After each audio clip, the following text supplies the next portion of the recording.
नमस्कार शेतकरी मित्रांनो.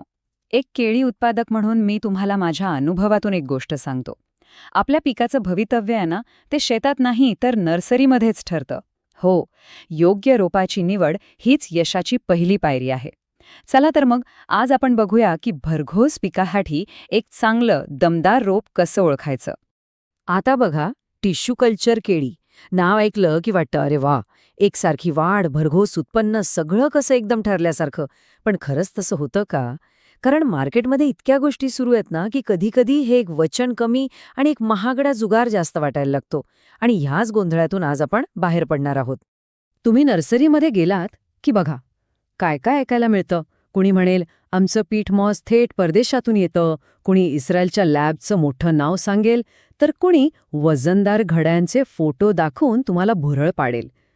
पण थांबा, या चकचकीत दाव्यांमध्येच तर खरा धोका दडलेला आहे. खरं ज्ञान या जाहिरातींच्या खूप पलीकडे आहे. आणि मग होतं काय? आपण या गोष्टींवर विश्वास ठेवतो, चुकीची रोपं बुक करतो आणि मग पश्चातापाची वेळ येते. रोपं शेतात जगत नाहीत, मरतात. गुंतवलेले पैसे, वेळ, मेहनत सगळं वाया जातं. आणि मनात एकच विचार येतो, अरे रे, आपलीच निवड चुकली. मग ह्या सगळ्यावर उपाय काय? यशाचं खरं रहस्य या मार्केटिंगच्या युक्त्यांमध्ये नाहीये. ते दडलंय एका वैज्ञानिक प्रक्रियेमध्ये. एक अशी प्रक्रिया जी त्या लहानशा रोपाला प्रयोगशाळेतून बाहेर काढून आपल्या शेतातल्या खऱ्या, कठीण परिस्थितीसाठी तयार करते. आणि या महत्वाच्या प्रक्रियेला म्हणतात हार्डनिंग. सोप्या भाषेत सांगायचं तर रोपाला कणखर बनवणं. आणि लक्षात ठेवा, हे हार्डनिंग कसं होतं, त्याचे टप्पे काय आहेत, हे समजून घेणं, हेच रोप खरेदी करतानाचं सगळ्यात मोठं आणि महत्वाचं ज्ञान आहे. आता इथेच खरा खेळ आहे. हार्डनिंग केलं म्हणजे झालं असं नाही, कारण हार्डनिंग केलेली सगळीच रोपं सारखी नसतात. याचे दोन महत्वाचे प्रकार आहेत. एक आहे प्रायमरी आणि दुसरा आहे सेकंडरी. आणि यातला फरक समजून घेणं खूप गरजेचं आहे. हा फरक बघा किती मोठा आहे. प्रायमरी हार्डनिंग म्हणजे फक्त 2-3 आठवड्यांची प्रक्रिया. रोप लहान, मुळ्या नाजूक.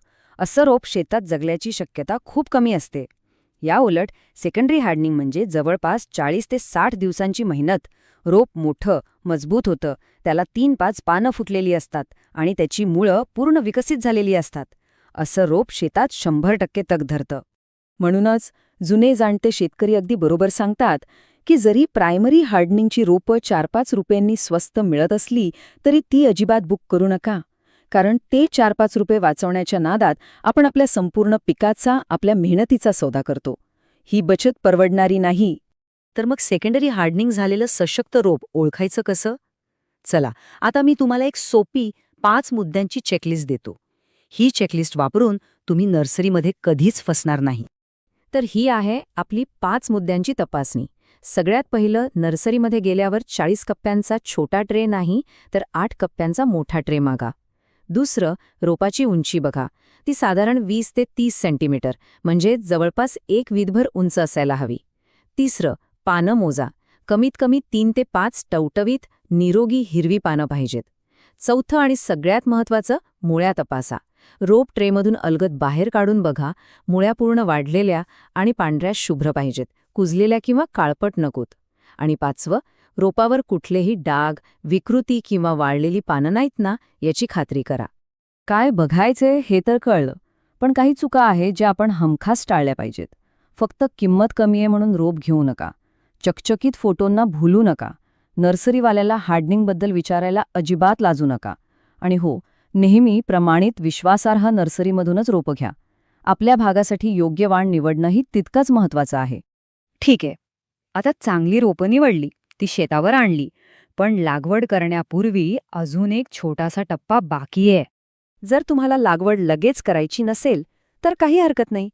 ती रोपं तुम्ही सावलीच्या, सुरक्षित ठिकाणी ठेवू शकता. पण लागवड करण्याच्या अगदी आधी एक काम नक्की करा. रोपाच्या मुळांवर शिफारस केलेल्या चांगल्या बुरशीनाशकाची किंवा जैविक औषधाची प्रक्रिया करा. या एका छोट्याशा गोष्टीमुळे भविष्यात येणारे अनेक रोग टाळता येतात. तर मग आता तुम्हीच विचार करा आणि ठरवा, आपल्या शेतासाठी काय निवडायचं. आत्ताचे 4 रुपये वाचवायचे की पुढच्या 4 महिन्यांची मेहनत, वेळ आणि पैसा वाचवायचा? मला वाटतं उत्तर अगदी सोपं आहे. मला आशा आहे की ही माहिती तुमच्या नक्कीच कामी येईल. अशाच प्रकारच्या शेतीविषयक उपयुक्त माहितीसाठी आमच्यासोबत जोडलेले रहा. आणि हो, सबस्क्राईब करायला विसरू नका. तुमच्या पुढच्या पिकासाठी खूप खूप शुभेच्छा.